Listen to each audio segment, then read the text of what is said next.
वक्त मुख्तलिफ तंजीमें नज़र आ रही हैं, लेकिन लोग परेशान हैं क्योंकि पानी अभी भी है और लोग अपने घरों में मसरूफ़ हो गए हैं। तो अब ओवरऑल मौसम की क्या सिचुएशन रहने वाली है? तर्जुमान महकमे मौसमियात अंजुम नज़ीर हमारे साथ मौजूद हैं। अंजुम साहब अस्सलाम वालेकुम, सुबह खैर, बहुत शुक्रिया आपके वक्त के लिए।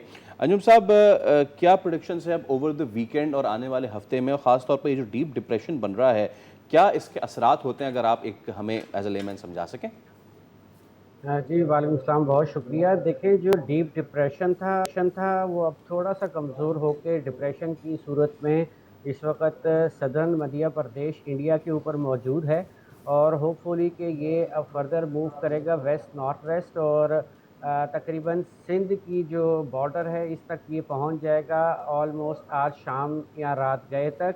और इसके बायस जो है वो सिंध के जो मशरकी अज़ला हैं जिसमें थरपारकर, उमरकोट, मीरपुर ख़ास, सांगड़, फिर आगे आ जाएँ तो हैदराबाद और शहीद बेनज़ीराबाद, यहाँ इन इलाकों में आज रात या शाम से लेकर 2 तारीख या सम इलाकों में 3 तारीख तक जो है वक्फ़े-वक्फ़े से बारिशों के इम्कानात हैं। इस दौरान जो है शदीद मूसलाधार बारिश भी हो सकती है, जिसकी वजह से जो है वो इन इलाकों में ऑलरेडी बता दिया गया है कि अर्बन फ्लडिंग की सूरत हाल डेवलप हो सकती है। और इसके बाद अगर हम बात करें नदरन सिंध की, जिसमें सखर, लाड़काना, जैकबाबाद, खैरपुर और दुशहर फ़िरोज़ और दादू के अज़ला हैं, यहाँ पर भी मुतदिल यानी कि दरमियानी लेवल की बारिश हो सकती है।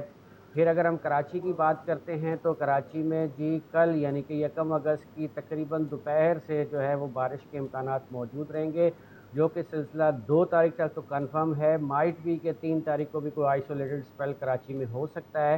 इस जी। दौरान ये बात ज़हन में रखिएगा कि कराची में कोई शदीद बारिश के इम्कानात नहीं हैं, कराची में दरमियाने दर्जे की बारिश के इम्कानात ज़रूर मौजूद हैं, ताहम जो इसके आउटस्कर्ट्स हैं, ख़ास तौर पर जो मशरकी, जिसमें आप गुलशन हदीद वगैरह का एरिया या बहरिया टाउन डीएचए की बात करें, वहाँ कुछ तेज़ बारिश हो सकती है। ठीक है, तो चलिए जी, सिंध की सूरत हाल के हवाले से आपने हमें आगाह किया। अब अगर आप हमें केपी की सूरत हाल और साथ में अगर आप हमें कश्मीर की सूरत हाल के हवाले से भी आगाह कर सकें कि वहाँ पर क्या सूरत हाल गिलगित बल्तिस्तान पे भी बनती नज़र आ रही है, क्या जो 31 तक का स्पेल कहा जा रहा था, 29 31, इज़ इट ओवर या मज़ीद बारिशें होनी हैं? ये देखें, तकरीबन ये अपर एरिया के लिए 5 तारीख तक ये वक्फे-वक्फे से ये बारिश का सिलसिला जारी रहेगा, जिसमें केपी हो गया, कश्मीर हो गया या नादन पंजाब हो गया। ये सिलसिला इन इलाकों में 5 अगस्त तक है वक्फे-वक्फे सही। से, क्योंकि एक तो अरेबियन सी और बे ऑफ बंगाल से मॉइस्चर आ रहा है, उसके साथ-साथ मगरिबी हवाओं का सिलसिला जो है वो तकरीबन कल से मज़ीद स्ट्रेंथन होगा।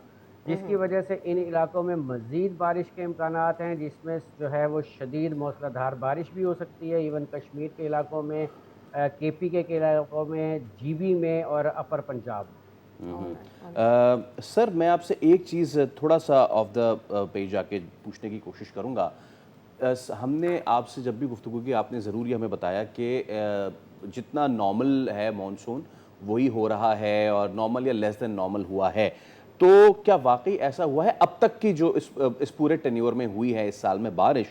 और अगर तो नॉर्मल या लेस देन नॉर्मल है, तो क्या आने वाले दिनों में ज़राअत पे हमारी कोई असर पड़ने जा रहा है इससे, या फिर ये बस एक बात है जो बनाई हुई है, बारिश जो है वो मामूल के मुताबिक हुई है?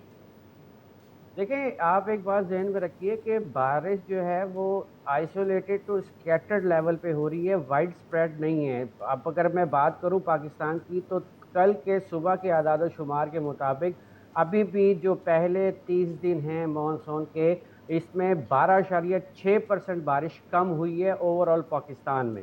और अगर हम सिंध की बात करते हैं तो सिंध में तकरीबन 36% बारिश जो है इन 30 दिनों में कम हुई है, जबकि जो हमारा जीबी का इलाका है जहाँ पे मानसून कम पहुँचता है, वहाँ के एवरेजेस कम है, लेकिन वहाँ बारिश ज़्यादा हुई है और वहाँ पे तकरीबन नॉर्मल से 246% ज़्यादा बारिश हुई है।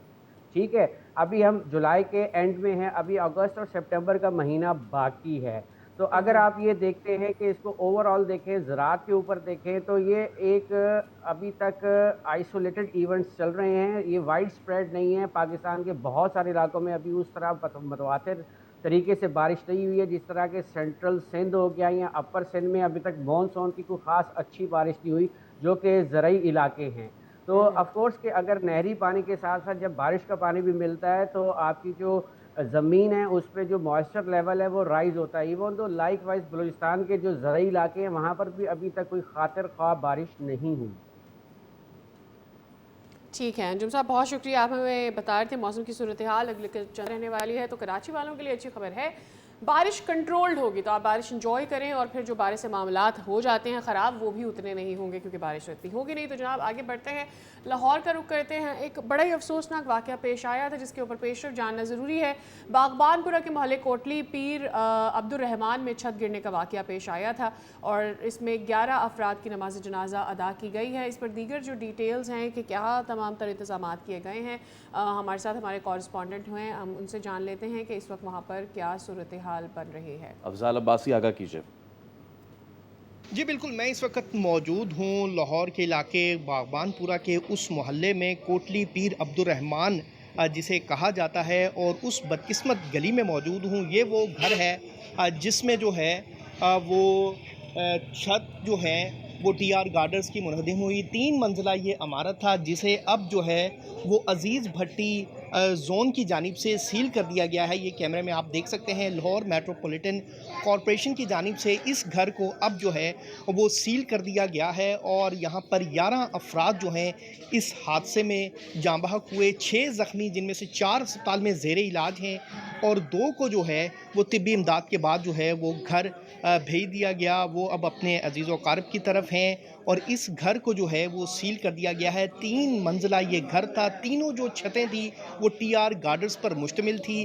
तीसरी छत गिरी, दूसरी पर, दूसरी जो पहली पर गिरी और पहली जो है वो ज़मीन बोस हो गई। और इस तरह जो घर के अफराद थे, 17 लोग जो थे वो घर में उस वक़्त रिहाइश पजीर थे, जिनमें से 11 जो हैं वो जाँ बहक हुए, जिनकी नमाज जनाजा गुज़िश्ता रोज़ जो है वो रात ही अदा कर दी गई। मेरे साथ इस वक्त जो पड़ोसी हैं वो मौजूद हैं। सर बताइएगा, बड़ा अफसोसनाक वाक़या है, जितना अफसोस किया जाए कम है। क्या कहेंगे कि कितना पुराना ये घर था? और ये घर भी बहुत पुराना था, इसलिए 3 मंजिला था। पहले एक छत गिरी, फिर वो दूसरी आई, दूसरी सबके जो नीचे थे उससे ज़्यादा थे।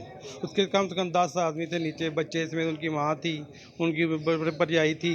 बहुत सबसे ज़्यादा नुकसान नीचे छत पे हुआ है।